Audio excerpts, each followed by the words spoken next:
नमस्कार मित्रांनो, प्राध्यापक डॉक्टर बाळासाहेब सुतार. आज आपण ध्वनी परिवर्तन प्रमुख कारणे अभ्यासणार आहोत. भाषिक परिवर्तनाची कारणमीमांसा करण्याचा प्रथम प्रयत्न J.H. बेड्सडोर्फ या डॅनिश भाषावैज्ञानिकाने इसवी सन 1821 मध्ये केला. परिवर्तनाच्या मुळाशी शारीरिक आणि मानसिक अशी 8 कारणे त्यांनी प्रतिपादली. श्रवण आणि आकलन यामध्ये घडणारी चूक, विस्मृती, वागेंद्रियातील दोष, आळस वा स्तुती, सदृश्याकडील प्रवृत्ती, आपण इतरांहून वेगळे आहोत हे दर्शवण्याची इच्छा, नवीन कल्पना व्यक्त करण्याची आवश्यकता, परभाषा वा परसमाज यांचा प्रभाव, यातील 8 क्रमांकाचे कारण वगळता भाषेतील 90% परिवर्तन आळसामुळे वा भाषिकाच्या सुलभतेकडे प्रवृत्तीमुळे होत असते. आपण प्रमुख कारणांचा आढावा घेऊ. जीत जेते संबंध. परकीय आक्रमणातील जीत लोक जेत्यांची भाषा तर जेते लोक जितांची भाषा शिकू पाहतात. जेते जेव्हा जिताची भाषा शिकू लागतात तेव्हा आपल्या भाषेतील काही वैशिष्ट्ये जितांच्या भाषात संक्रमित करतात. अशा भाषिक परिणामास उच्चतर प्रभाव अथवा उच्चतर सिद्धांत अशी संज्ञा. इंग्रजी राज्याच्या भारतात अंमल बसल्यावर येथे सनदी नोकर निर्माण करण्यासाठी इंग्रजी शिक्षण घेणाऱ्या शाळा निघाल्या. त्यामुळे भाषा संकरातून स्वनपरिवर्तन घडत गेले. फादर स्टीफनने पुष्पा माझी पुष्प मोगरी अशी उच्चारसरणी मराठीत तर इंग्रजी अक्षरे इंग्रजी असणारे ख्रिस्त पुराण लिहिले. या प्रकारचा प्रभाव भारतीय ग्रामनामांमध्ये अधिक आढळतो. उदाहरणार्थ मुंबई बॉम्बे, पणजी पंजीम, वेरूळ एलोरा, बडोदरा बडोडा, पुणे पुना, मथुरा मटुरा, बेळगाव बेलगाम, पंचगणी पाचगणी. बंगाली आडनावातील ठाकूर टागोर, चातुर्जा चटर्जी ही परिवर्तनही याच प्रकारचं आहे. दुसरा प्रकार आहे भिन्न भाषिक संबंध. अनेक कारणांमुळे एका भाषिक समाजाचा संबंध दुसऱ्या भाषिक समाजाशी येतो. व्यापार प्रवास वगैरे निमित्ताने हे 2 भाषिक समाज परस्पराशी भाषिक व्यवहार करतात. या दोहोंच्या भाषांवर एकमेकांच्या भाषांचा संस्कार व परिणाम होत असतो. तसेच भौगोलिकदृष्ट्या निकटवर्ती असलेल्या भाषा आगरबोली यांचाही परस्परांवर परिणाम होतो. यालाच अधिस्तर प्रभाव अथवा अधिस्तर सिद्धांत म्हणून ओळखले जाते. हा प्रभाव काही शब्दांच्या आदानप्रदाना इतका मर्यादित राहतो. द्रविड भाषेच्या संपर्काने मराठीने अण्णा अप्पा चिरकुट गोंधळ इडली उपमा इत्यादी शेकडो शब्द आदान केले. गुजरातीमधून मराठीने तकली चोपडी गरबा खेडूत आकाशी दादर जिना इत्यादी शब्द आपलेसे केलेले आहेत. तिसरं कारण आहे आळस. आयदी समाजात आळसाची प्रवृत्ती अधिक असल्याने उच्चारणात ढिलाई होते. विलासी लोकांच्या जीवनात स्वास्थ्य अधिक असल्याने साहित्य संगीत आदी कलांची आवड जोपासली जाऊन अर्थाधिष्ठित परिवर्तन झाले असावे. आळसामुळे त्याचप्रमाणे कष्टकरी माणसांच्या उच्चार सुलभतेच्या प्रवृत्तीमुळे स्वनलोप शब्दलोप स्वनविपर्य समान स्वनलोप यासारख्या परिवर्तनाच्या प्रक्रिया घडत असाव्यात. प्रयत्न लाघव अथवा प्रयत्नात कसूर केल्यामुळे उच्चारणात फरक पडतो. कृष्ण या शब्दाची कन्हैया कान्हा किशन कृष्ण ही रूपे याच प्रवृत्तीतून येतात. भाषेतील 90% परिवर्तन आळसामुळे घडते. उदाहरणार्थ भक्त भगत, ग्रहण गिराण, गुरुवार भिस्तरवार, हॉस्पिटल इस्पितळ ही उदाहरणे सुलभीकरणाची आहेत. पुढचं अनुकरणाची अपूर्णता. आळस प्रयत्न लाघव उच्चार सुकरता वैचित्र्याची आवड तसेच अनुकरणाची अपूर्णता ही कारणे मानसिक प्रवृत्तीवर आधारलेल्या स्वनपरिवर्तनाची आहेत. प्रत्येकाची उच्चार करण्याची लकब भिन्न असते. दुसऱ्याचे अनुकरण करण्यामुळे नक्कल करण्याच्या प्रवृत्तीमुळे उच्चारात फरक पडतो. शब्दाचे व भाषेचे बिनचूक श्रवण केले असेल तरच अनुकरण पूर्णत्वास पोचते, नाहीतर ते पुढील उदाहरणाप्रमाणे अपूर्ण ठरते. रामप्रसाद वागीन वॅगन हायस्कूल, मास्तर, वंगाळ, अमंगल, धरम, बिस्कूट, जात, जहाज, आशा, अशा, व्यक्ती, महात्म, व्यक्तिमत्व. पुढचं कारण आहे अनुषंगिक गुण. ज्या लोकांची मुखरचना आपल्यापेक्षा ठळकपणे भिन्न असते त्यांच्या उच्चारात काही फरक येणे क्रमप्राप्त आहे. काही वंशातील लोकांची जीभ जाड व बोथड असते. काहींच्या टाळूंचा वरचा भाग कमी अधिक प्रमाणात खोल असतो. काही लोक नरमाईने व अस्पष्टपणे बोलतात तर काही ठासून उच्चार करतात.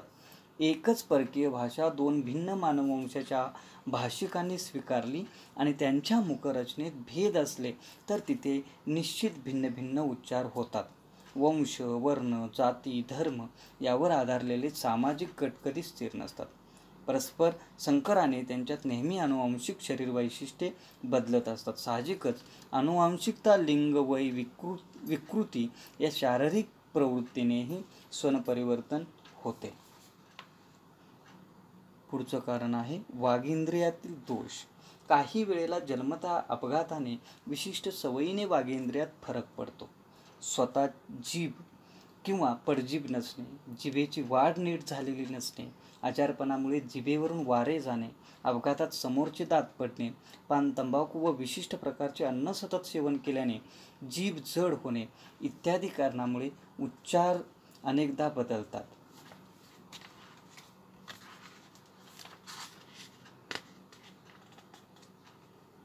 प्रभाकर, पल्लाद, सोमवार, शहामाई, शुरू, पिसवी असे उच्चार अनेकदा त्यांच्यातून होताना घडतात.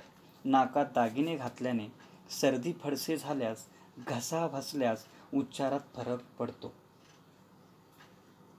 पुढचे कारण आहे श्रवणेंद्रियातील दोष. भाषेचा उच्चार करताना कानाने श्रवण करून प्राप्त झालेला उच्चार भाषिक करत असतो. अपघात, आजार अथवा जन्मतः एखाद्या भाषिकाच्या कानामध्ये ऐकण्याच्या बाबत सदोषता निर्माण होते. सदोषपणे असा भाषिक भाषेतील उच्चार ऐकतो आणि त्याच पद्धतीने त्याचे उच्चार करीत असतो. ऐकलेल्या उच्चाराप्रमाणे भाषा कमावून तो तिचे उच्चार करत असतो.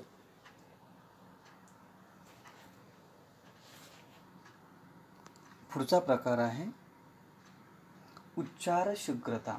अनेक वेळा घाईच्या प्रसंगी गडबड गोंधळलेल्या मनस्थितीत किंवा भावनेच्या भरात आपण शब्दांचा उच्चार शीघ्रतेने करतो. त्यामुळे त्या शब्दातील एखादा स्वनेम त्याच्याही नकळत उच्चारायचा राहून जातो. उदाहरणार्थ महाराज, महाराज. विशेष औषध विक्रेते, वृत्तपत्र विक्रेते, भटजी, लहान मूल, बस स्टेशनवरील उद्घोषक यांच्या भाषिक उच्चारणात अशी शीघ्रता असते.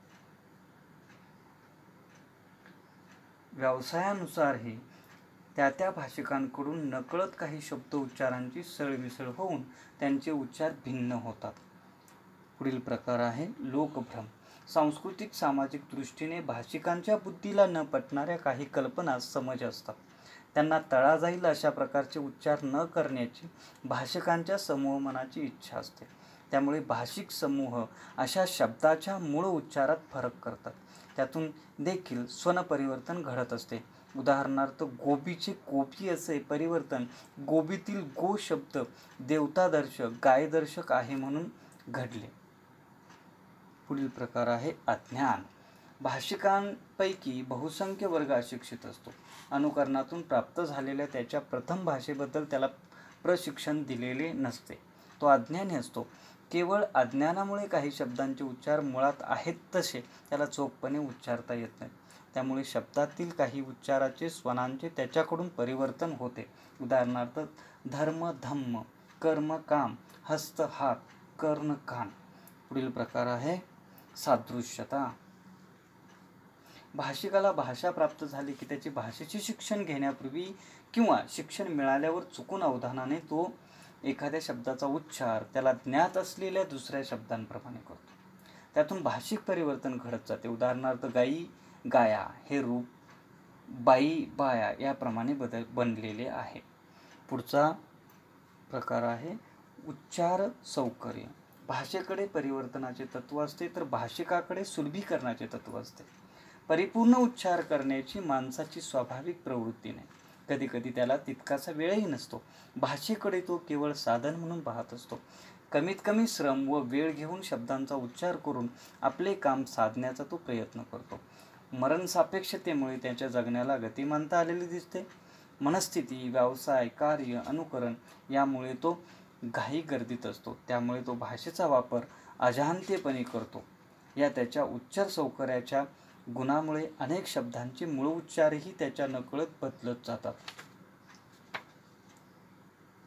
भाषेच्या स्वनपरिवर्तनाच्या बाबत उच्चार सौकर्य किंवा उच्चाराचे सुलभीकरण हे कारण अतिशय महत्त्वाचे केंद्रवर्ती ठरते. NEFA, NAAC, AIDS, NATO, ITI, ST यासारख्या संक्षिप्त रूपे उच्चार सौकर्यातून येतात. त्याचबरोबर बर्वे बर्वे, खुरपे खुरपे, वारकरी वारकरी, व्याकरण व्याकरण, भरती भरती वापरून उष्टा उष्टा, भातृ इत्यादी शब्द आहेत तसेच आपल्याला जाणवतात. पुढील प्रकार आहे आघात. भाषा वाक्यांची बनलेली असते. वाक्य शब्दांचे आणि शब्दात व पदी हे स्वनांचे बनलेले असतात. संरचनेच्या या तिन्ही पातळ्यावर विशिष्ट ठिकाणी आघात असेंट अपेक्षित असतो, परंतु हा आघात अनेकदा सोयीनुसार दिला जातो. आघाताचे ठिकाण बदलले त्यामुळे मुळातील काही उच्चार कमी अथवा जास्त होऊन बदलतात. त्यांच्यात स्वनिक परिवर्तन घडते. उदाहरणार्थ औषधोपचार, औषधोपचार, इचलकरंजी, इचलकरंजी. काही भाषांत उपांत्य अवयवांवर आघात असल्याने अंत्य अवयव दुर्बल बनून तो आघातमुक्त होतो. उदाहरणार्थ कलिका या शब्दात ली हा अवयव उपांत्य या आघातयुक्त असल्याने त्याचे परिवर्तन पुढील प्रमाणे होते. कलिका कलिका. पुढील प्रकार आहे भौगोलिक परिस्थिती, हवामान. स्वनपरिवर्तनाचे हे परिसरिक वैशिष्ट्य ऑस्टॉपने मांडले. सागर किनारी राहणाऱ्या लोकांची भाषा अधिक सानुनासिक असते. कोकण किनारपट्टीवरील मुंबई, रत्नागिरी, सावंतवाडी येथील लोकांचे उच्चार सानुनासिक आहेत. उष्ण हवामानाच्या प्रदेशातील लोक ठसठशीतपणे बोलतात. समतोष्ण कटिबंधातील लोकांचे उच्चार हळूवार व लागवी असतात. पुढील प्रकार आहे आहार व अन्न प्रकार. आहार शुद्धीवर उच्चार शुद्धी असते असा एक समज आहे. ब्राह्मणांचा आहार सात्विक असल्याने त्यांचे उच्चार स्पष्ट व कमी परिवर्तनशील असे यथामूल असतात असे म्हटले जाते. तामस आहाराच्या मद्यपी लोकांच्या भाषा अस्पष्ट उच्चारित व अधिक परिवर्तनशील असतात. आहार हे सुद्धा स्वनपरिवर्तनाचे परिसरिक वैशिष्ट्य आहे. मद्यपी लोक कंदील हा शब्द खंदील असा उच्चारतात. खंदील असा उच्चारतात. आपण समारोपाकडे वळतोय. भाषेतील स्वनपरिवर्तन नैसर्गिक व अपरिहार्य असल्याने ते कधीही नष्ट होत नाही. त्यामुळे भाषेत नकळत घडणारी उत्क्रांती सुरू असते. त्यामुळे भाषा दुर्बोध न बनता सुलभ बनत जाते. मात्र या परिवर्तनामुळे भाषेची व्याकरण पद्धती विस्कळीत होते. कोणत्याही भाषिक समाजात होणारे स्वनपरिवर्तन निरपवाद, अमर्याद, अज्ञेय व नियमित असते. ते सूक्ष्मपणे, मंदगतीने, नकळत घडत असते. धन्यवाद मित्रांनो. भाषा विज्ञान आणि मराठी भाषा, अनिल गवळी, शिवाजी विद्यापीठ अभ्यास पुस्तिका, वर्णनात्मक भाषा विज्ञान स्वरूप आणि पद्धती, काळे, कल्याण आणि सोमनंजनी या पुस्तकांचा या अभ्यासासाठी फारच उपयोग होतो आहे. धन्यवाद मित्रांनो.